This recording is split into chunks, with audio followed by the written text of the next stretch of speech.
Madame, Monsieur, salut et bienvenue à la revue de presse sur CNN Télévision. Cette hebdo-presse qui démarre sur la télévision autrement. Démarrons cette revue de la presse hebdomadaire en Côte d'Ivoire avec Fraternité Matin qui titre en grande une « Yopougon, après 5 jours d'interruption, l'eau est là ». Le nouveau réveil de son côté titre à sa une « Grosse irrégularité avant l'affichage et le contentieux ». Des morts, des mineurs, des prisonniers, des hommes du 19e siècle sur la liste électorale. C'est l'information majeure traitée par les journaux présents en kiosque. Le Patriote, pour sa part, parle de prétendues irrégularités et fraude. Le PPACI prépare le désordre. Le PDCI aussi. Soir Info, dans sa une, parle de contentieux de la liste électorale. Le PPACI dénonce des irrégularités.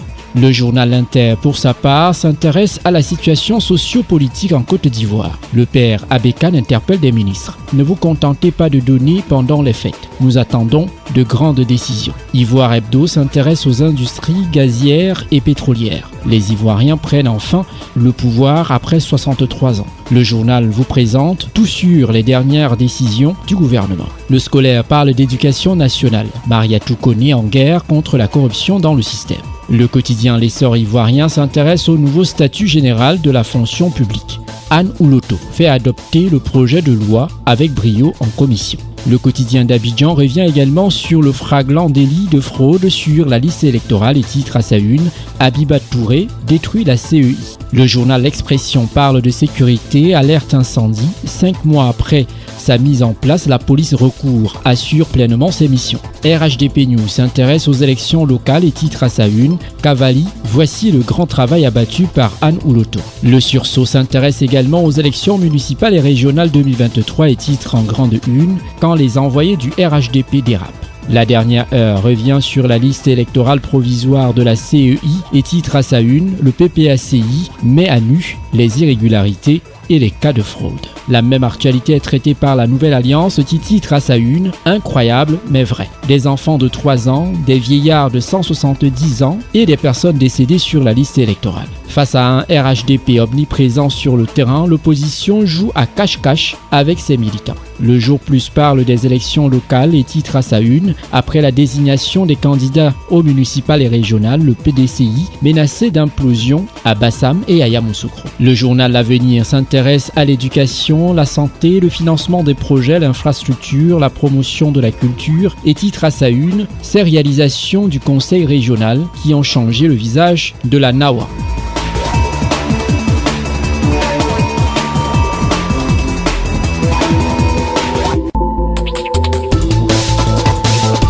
Chers téléspectateurs de la télévision CNN, après la Côte d'Ivoire, rendons-nous à présent au Sénégal pour retrouver dans les kiosques à journaux critiques, jeu de dupes des hommes politiques. Un vrai disque rayé. Hypocrisie politicienne, sans aucune conviction, voguant au gré de leur intérêt, les hommes politiques n'ont de cesse de rouler le peuple dans la farine. Ennemis d'hier, acolytes aujourd'hui, ils sont prompts à monter leurs troupes contre des adversaires, mais quand il ne reste que le combat du terrain, les plus téméraires sur les plateaux de télévision se transforment en poules mouillées face à la puanteur épouvante des grenades lacrymogènes, nous confie le journal. Le quotidien Le Grand Panel de son côté titre à sa une Sonko, la chute, s'interroge le journal. La dépêche républicaine parle de dialogue national, les forces vives de la nation au palais ce mercredi 31 mai. Le journal nous informe que le lancement du dialogue national, initialement prévu le mardi 30 mai, aura finalement lieu ce mercredi 30 mai à 16h à la salle des banquets du palais de la République. Renseigne un communiqué du ministre porte-parole et coordonnateur de la communication de la présidence de la République.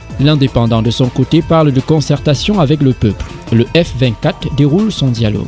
Dakar Presse titre à sa une « Entre dialogue de sourds, tension et verdict du procès Dakar Suite Beauté ». Dakar, capitale du brouhaha politique. Toujours au Sénégal, l'exclusif s'intéresse à l'affaire Ousmane Sonko. Peur ou alerte magistrale. Le journal nous informe que pour confusion d'identité, un magistrat en détachement et ses proches sont menacés de représailles. Le quotidien Le Peuple présent en kiosque revient sur les émeutes à Dakar et dans certaines régions et titre à sa une série d'agressions dans les rangs du PASTEF. Le journal Le Témoin pour sa part parle d'un pays et 2 dialogues. et titre en grande une « Macky, dialogue au palais ». Le F24 aux parcelles Asseni.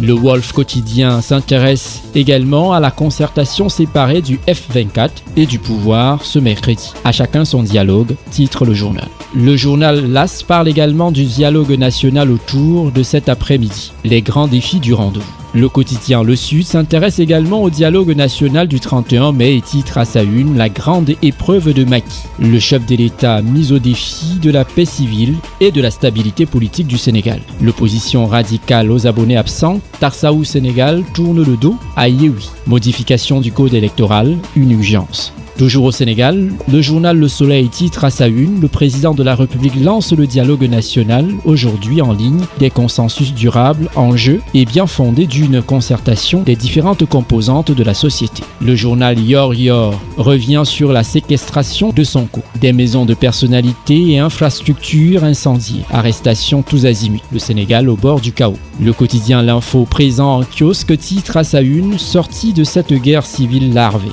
Le journal Le Quotidien, quant à lui, s'intéresse à la saisie des appareils de Sonko et titre « Décryptage, les secrets de sa messagerie ». Les députés de Yehui dénoncent la divulgation de ces données. Les avocats du leader du PASTEF est conduit et gazé devant son domicile. Le journal Les Échos s'intéresse également à la série des manifestations en réponse à l'isolement de Sonko et titre « Les ambassades des États-Unis, de la France, de l'Angleterre alertent leurs concitoyens ». Il parle de possibilités de grandes manifestations le 31 mai et le 1er juin et liste les zones à éviter. Il leur demande de faire le plan de provision de nourriture et de carburant, nous confie le journal. En fenêtre du même journal, attaque de la maison de Barthélémy Diaz, les 4 assaillants et leurs sergents recruteurs arrêtés. Le quotidien L'Express s'intéresse à la finance islamique en Afrique de l'Ouest et du Centre. Mamadou Moustapha Ba annonce la révision de la loi relative au Waqf. Le quotidien 24 heures s'intéresse au Sénégal et titre à sa une « Jeu de la confusion ». Le journal Source A titre à sa une « 28 arrestations dans le cadre des manifestations violentes d'avant-hier, la SU fait le plein ». En fenêtre du même journal, prise de Ousmane Sonko par la gendarmerie sans une bonne partie de son entourage dimanche dernier. La véritable raison. L'observateur OBS parle du lendemain des manifestations. Retour des flammes dangereux. L'intense traque des pyromanes. Attaque de la maison de Bad. Les identités et aveux des cagoulés. Le siège du PASTEF et la maison d'Aïda Mbounji incendiée. Encore au Sénégal, le quotidien Besbi Le Jour titre à sa une « Viol sur 27 filles à Touba ». Le récit de la barbarie. Le journal Le Mandat pour sa part revient sur le dialogue politique en branle dès aujourd'hui. Le jeu du chat et des souris. En sport, le quotidien Stade s'intéresse à Mendy, Koulibaly, Ghana, Matar, Nampalis et titre à sa une « Fin d'une saison de galère en Angleterre ». Sport Tribune de son côté s'intéresse à l'Arabie Saoudite. Benzema reçoit une offre de près de 132 milliards de francs CFA par saison.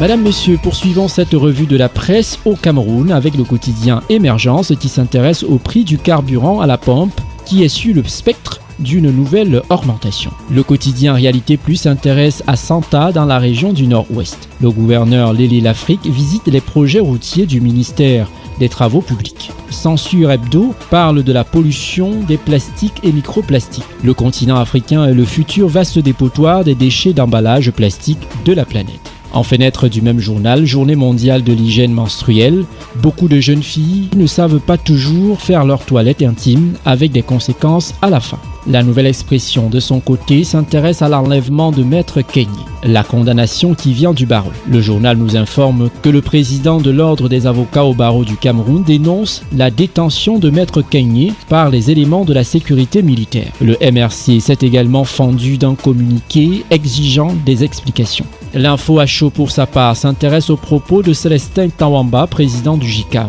Le comité des sages n'est pas habilité à s'ériger en juge. Tribune d'Afrique revient également sur la fusion ECAM-JICAM et titre « Comment André Siaka a manipulé à Tanganji ». Le journal nous confie que le 30 mai 2023, le sous-préfet de Douala-Premier a signé une décision interdisant une réunion du JICAM à son siège à Bonanjo. Les raisons aussi curieuses qu'insolites sont justifiées en exécution des instructions téléphoniques de Monsieur le ministre de l'administration territoriale. Un acte qui survient après des audiences accordées à la bande à André Siaka à la présidence de la République et au MINAC. Que cherche Atangandi Ojika, s'interroge le journal.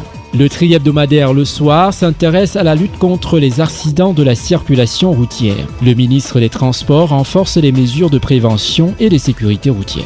Le Financier d'Afrique, quant à lui, titre à sa une « Marché des titres publics ». Les stratégies des États de la CEMAC pour attirer les SVT. Nos confrères nous font savoir que le Cameroun encadre et récompense les spécialistes en valeur du trésor. La Centrafrique fait recours à l'assistance technique internationale. Le Congo sensibilise ponctuellement son réseau de SVT. Le Gabon actionne le levier du dialogue permanent avec les agréés et le Tchad enfin met en avant ses réformes économiques. En fenêtre du même journal, développement, le Cameroun obtient 18,330 milliards de francs CFA de la Chine pour la SND 30.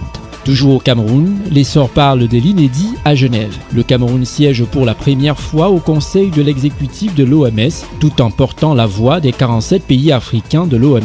Le journal nous informe qu'au nom du groupe africain, le ministre de la Santé publique, le Dr Manaouda Malachi, s'est exprimé ce mercredi 31 mai 2023 au siège de l'OMS à l'occasion de la 153e session du conseil exécutif de cette organisation internationale. Le journal Le Témoin, présent en kiosque, titre à sa une « Nouvelle constitution en RCA ». Le président Touadéra opte pour un référendum. Le journal Le Point de son côté fait des révélations sur Malachi Manaouda, grève des personnels de santé, et titre à sa une « Paradeur ». Épinglé dans le violent scandale du Covid-19, le ministre de la Santé publique semble avoir délaissé son bureau pour se concentrer sur des parades qui n'ont rien à voir avec ses missions. L'impénitent voyageur peut-il sereinement s'occuper des grèves à répétition qui semblent avoir fait leur lit dans son département ministériel ?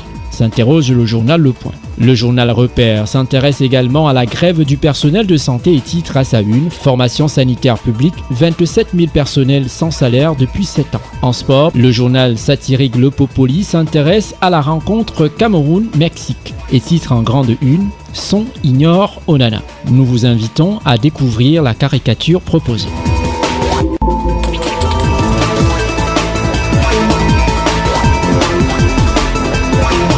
À présent, allons en France pour retrouver le Parisien qui titre en grande une « Épargne, la soif de l'or ». De nombreux Français investissent dans le métal précieux dont la cote tutoie les sommets. Décryptage d'un engouement qui touche des profits très variés. La même information est traitée par le journal Aujourd'hui en France. Le Figaro, pour sa part, parle du retour en grâce du cinéma. La fréquentation des salles est en forte hausse malgré la concurrence des plateformes.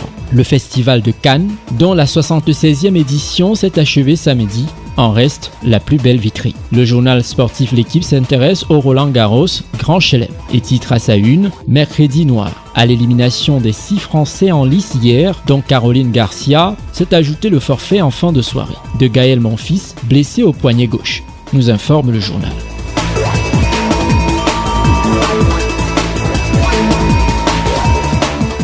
Le bimestriel L'Intransigeant, le nec le plus ultra de la presse, dans son premier numéro, titre en grande une « Ali Bongo Ondimba, quel destin ». En fenêtre de ce magazine, l'Afrique qui gagne, avec en toile de fond le éditorial du directeur de publication qui vous situe sur la vision du magazine L'Intransigeant, l'Afrique par les Africains. On ne nous dit pas tout. Le magazine vous fait des grandes révélations confidentielles sur les grands dossiers africains. L'Intransigeant met en lumière le savoir-faire d'un génie de l'industrie de l'habillement. Pape, maître tailleur. Le bimestriel L'Intransigeant, édité par CK Media Group, est disponible partout. En France, au Benelux, en Afrique du Nord et en zone CEMAC.